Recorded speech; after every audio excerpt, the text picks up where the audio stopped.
কিছু মাংসে দাঁড়ান দাঁড়ান দাঁড়ান একটু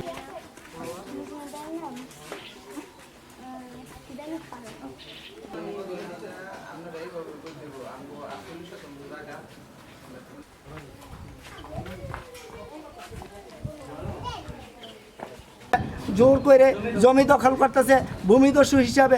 এই সাংবাদিক পরিচয় দিয়া উনি অনেক অকর্ম চালাইতেছে। রাশেদুল ইসলাম রাশেদ উনি ভুয়া একটা দলিল করে, খারাপ দলিল করে, তারপরে উনি মালিক দখল করে।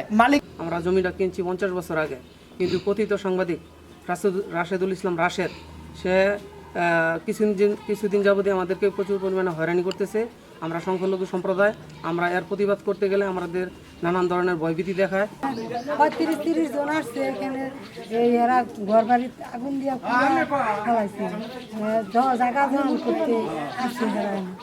রাশিদুল ইসলাম রাসেল মানে অনেক দল বল লোকজন নিয়ে এদিক দিয়ে আসছে, ওই নামা দিয়ে আসছে, অন্তত পক্ষে 50-60 জন লোকজন নিয়ে আসছে। ওরা মানে লাঠি বেন্দা নিয়ে, পুরুষ লোক আমাদের কেউ বাদ নেই, আমরা মানে বয়স ঠেলায় ওদিকে সবাই